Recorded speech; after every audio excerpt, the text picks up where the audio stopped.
M'dzina la Tate ndi la Mwana ndi la Mzimu Woyera. Amen.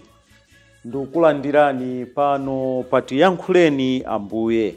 Ndipo lero ndi pa 23 Juni lolemba, mulungu wa 12 pa masiku apachaka. Mawu athu oyamba alero akuchokera m'buku la Genesis, mutu wa 12 ndime yoyamba mpaka na 9. Amene akutiwerengera mawu oyamba ndi a Antonio Alan Lipenga kuchokera ku St. Athanasio Church, St. Don Bosco Parish, mu Archdiocese ya Lilongwe. Ndipo uthenga wathu uchokera mu uthenga wa Mateyo, mutu wa 7 ndime ya 1 mpaka na 5. Amene akutiwerengera mawu a mthenga wabwino komanso kutigawira mawu ndi Reverend Father Emmanuel Chikaya, a Carmelite Fathers kuchokera ku Carmel Prayer House mu Archdiocese ya Lilongwe. Mulungu aitana Abrahamu. Mawu a m'buku la Genesis, kapena kuti chiyambi. Tsiku lina chauta adauza Abrahamu kuti, choka ku dziko kwako kuno, siye abale ako ndi banja la bambo ako, ndipo upite ku dziko limene nditi ndikusonyeze. Ndidzakusandutsa kholo la mtundu waukulu, ndipo ndidzakudalitsa ndikukusandutsa wotchuka, kotero kuti udzakhala ngati dalitso kwa anthu ena. Ndidzadalitsa onse okudalitsa iwe, koma ndidzatemberera aliyense okutemberera. Mitundu yonse ya pa dziko lapansi idzapeza madalitso kudzera mwa iwe.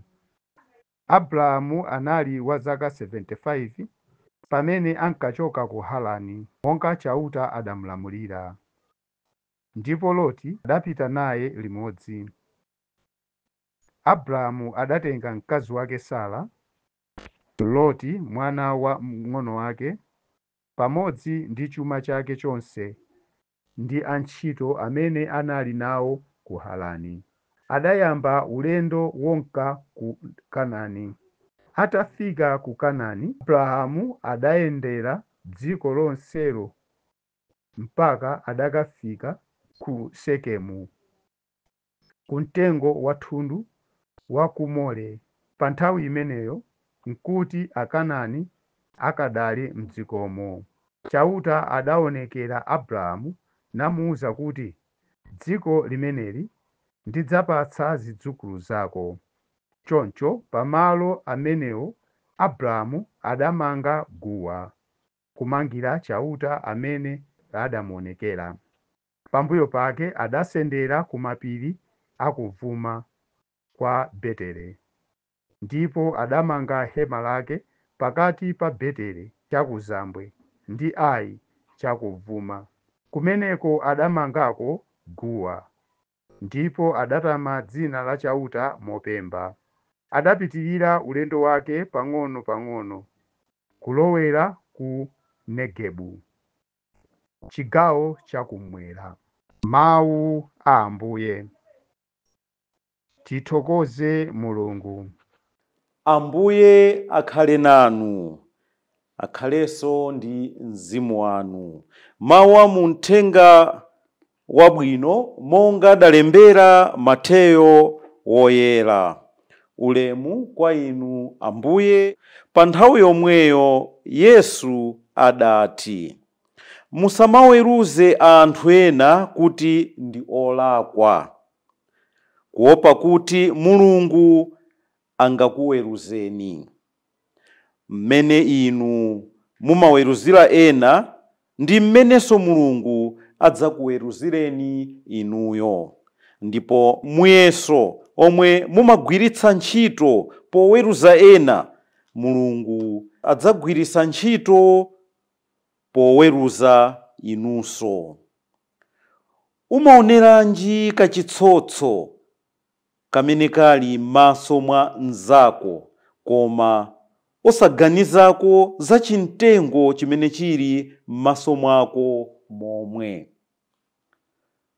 Ungamuuze bwanji m'bale wako kuti, tayima ntakuchotsa kachitsotso kali m'maso mwakoka, pamene m'maso mwako momwe muli chimtengo?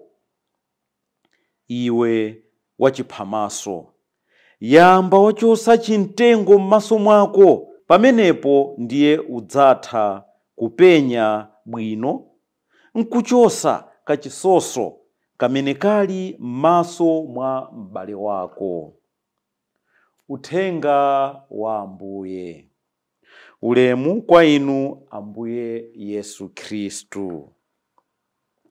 Dzulo tinali ndi chaka chachikulu, chaka cha thupi ndi magazi a Ambuye Yesu, chaka chimene chimalimbitsa moyo wathu wa Chikhristu, chaka chimene chimatikumbutsa ife Akhristu kuti Mulungu wathu amakhala nafe, timayenda naye. Mulungu wathu amatenga mbali m'moyo wathu. Ndifatu lero pamene tikupitiriza masiku ala Mulungu apachaka, tikuyonanso mawu athu awiri amene mpingo watipasa pa siku la lero, kuti kodi mawu amenewa angatithandize bwanji m'moyo wathu wa tsiku ndi tsiku. Mawu amenewa akukamba chani za moyo wathu? Tikuona kholo lathu, mawu athu oyamba, Abrahamu, amene Mulungu akumuwuza kuti achoke mu dziko lake ndi kupita ku dziko limene Mulungu adamulonjeza. Iye achoke ndi banja lake lonse, atenge ziweto zake ndi kupita kumeneko. Munthu kuti umvere zoterozo, uchoke malo amene iweyo you are feeling comfortable, umava bwino kuti uchokepo, chimakhala chinthu chovuta. Koma Abrahamu, chifukwa cha chikhulupiriro, akutiphunzitsa ife kuti tikhoza kuchoka ndi kumapita malo amene Mulungu akufuna kuti ife tikhalepo. Mulungu akufuna kuti ife tikagwireko ntchito. Mulungu akufuna kuti ife tikamtumikire. Abrahamu akukhala tate wathu, kholo lathu pa nkhani yokhulupirira Mulungu.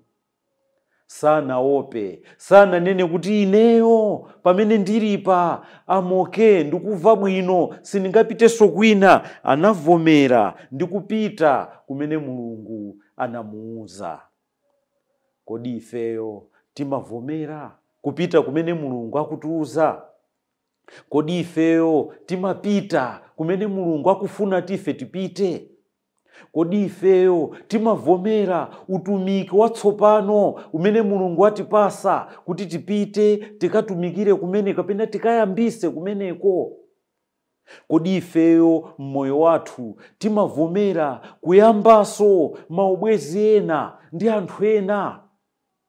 Zonsezotu Abrahamu watiphunzitsa kuti ndi zotheka ngati tili ndi chikhulupiriro ndi Mulungu. Mulungu satituma ife kupita kuti tikachite manyazi kumalo ena kuti tikachite manyazi.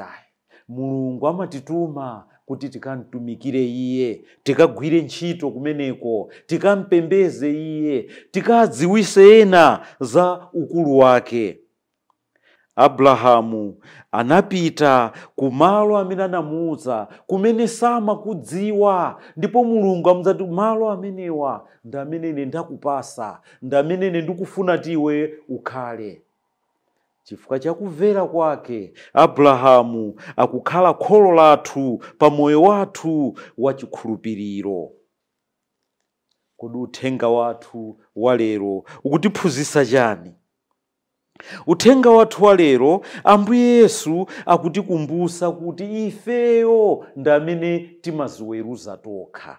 Si Mulungu amene amatiweruza ife, koma timaziweruza tokha ifeyo. Nifaka kutiwuza kuti musamaweruze anthu ena kuti ndi olakwa, kuopa kuti Mulungu angakuweruzeni.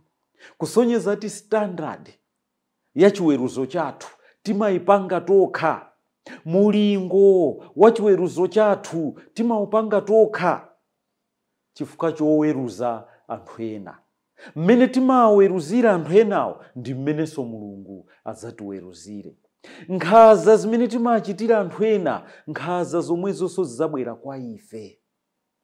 Kusakonda ena, zomwezonso zidzabwera kwa ife. Kusafunira ena zabwino, zomwezonso zidzabwera kwa ife. Lero Ambuye Yesu atiuza kuti zomwe timachitira ena, mmene timaweruzira ena, momwemonso ni mmene Mulungu adzatiweruzire ife.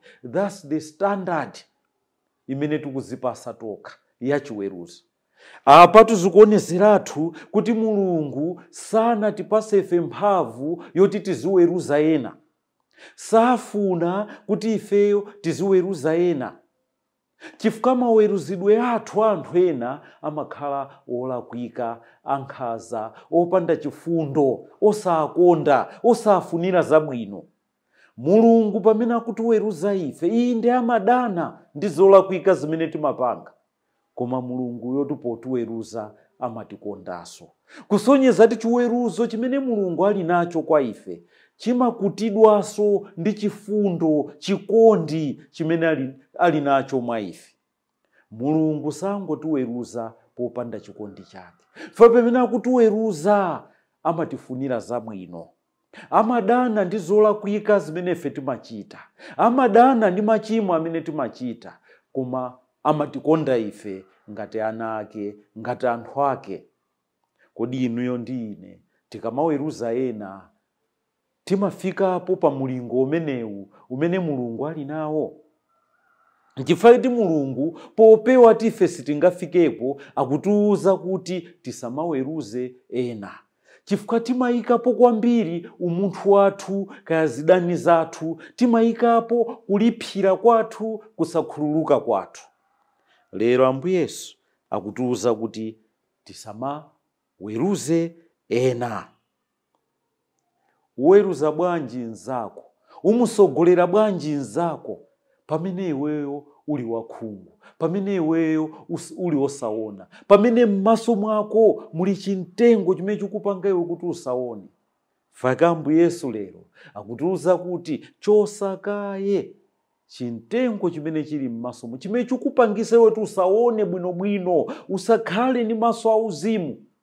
Ukachosa chimenecho nde ukhoza nokuweruza ena.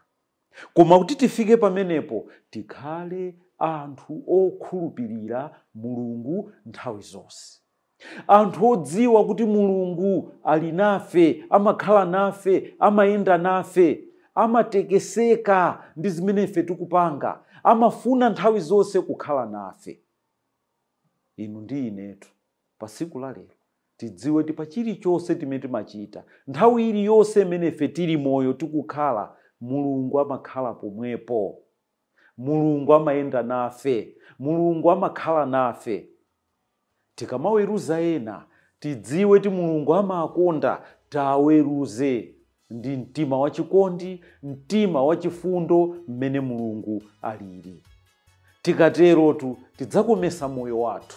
Tifati tili ndi Mulungu, timayenda ndi Mulungu, timakhala ndi Mulungu, zonse zimene timapanga timasogoza Mulungu. Munalisotu ndine Bambo Emmanuel Chikaya, ndikufunirani tsiku lopambana. M'dzina la Atate ndi la Mwana ndi la Mzimu Woyera. Amen.